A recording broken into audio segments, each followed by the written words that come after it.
जन्माष्टमी का व्रत आप दो तरीके से कर सकते हो। पहला होता है सजल, दूसरा होता है निर्जल। सजल में आप फलाहारी वगैरह खा पी सकते हो आराम से, और निर्जल में आप जल भी नहीं पी सकते हो। तो ये आप पे डिपेंड करता है आप कैसे व्रत रहना चाहते हो। इसके बाद अब जन्माष्टमी वाले दिन क्या करना है वो सुन लीजिए। देखिए, जन्माष्टमी की सुबह सुबह पहले तो आपको सुबह जल्दी उठ जाना है, हो सके तो ब्रह्म मुहूर्त में उठ जाइए, और उसके बाद जो स्नान ध्यान होता है, डेली के काम होते हैं, वो करके सीधे आपको भगवान की पूजा करनी है और भगवान के आगे संकल्प जरूर लेना है। अब संकल्प में आप हाथ में फूल ले सकते हो, जल ले सकते हो, जिसमें कि आपको सिंपल भगवान के आगे ये बोलना है कि हे माधव, आपसे अपना प्रेम दिखाने के लिए, अपना समर्पण दिखाने के लिए और आपसे जुड़ने के लिए मैं आपकी इस जन्माष्टमी का व्रत रख रही हूँ। तो अपनी भक्ति दें, अपना प्रेम दें, और साथ साथ इस व्रत की पूर्ति भी आप ही कराएं। बस उसके बाद जो पूजा अर्चना आप डेली करते हो वो कर लो। सारा दिन में आपको क्या करना है मैंने बताया है कि नाम जप जरूर करना है। जब आप भगवान का भोग वगैरह बना रहे हो, जिसमें कि अलग अलग तरीके से लोग बनाते हैं, पाग बनाते हैं, जीरी वगैरह बनाते हैं, ये सब बनाते बनाते आप भजन वगैरह सुनते रहो। उसके बाद आपको रात को भगवान का जन्म कराना है। हो सके तो उससे पहले भी आप एक बार स्नान कर लीजिए, और भगवान का जन्म कराने के लिए आपको पंचामृत बनाना है।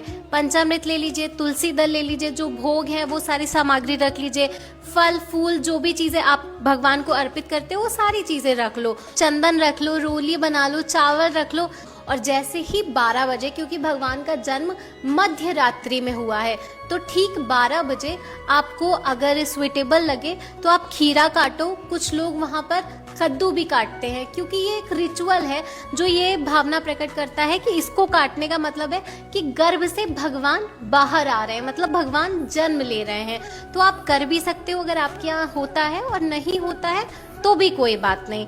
जैसे ही 12 बजे आप भगवान को सबसे पहले जल से, गंगा जल से, फिर पंचामृत से और फिर जल से स्नान कराइए। उसके बाद उनको टीका लगाइए, अक्षत लगाइए, जो भोग बनाया है वो अर्पित करिए। सारी चीजें उनको अर्पित करने के बाद उनकी आरती करिए। जो भजन आपको आते हैं उनके सामने बैठ के 5 भजन गा दीजिए। अब उसके बाद जो लोग फलाहारी खा के व्रत है वो भगवान का जो व्रत वाला प्रसाद है उसको ग्रहण कर सकते हैं। और जो लोग निर्जल व्रत रह रहे हैं उनके लिए एक पॉइंट ये है कि अगर आपसे नहीं सज पा रहा है, आपको दिक्कत हो रही है बहुत ज्यादा, तो आप भगवान का जो चरणामृत है या पंचामृत है उसको रात में ग्रहण कर सकते हो, और उसी समय भगवान के चरणों का पानी पी लीजिएगा, जिससे कि आपकी जो प्यास है वो थोड़ी देर के लिए रुक जाएगी और सुबह तक का आपका जो व्रत है वो ठहर जाएगा।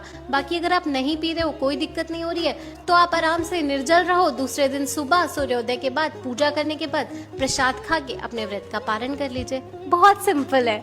राधे राधे।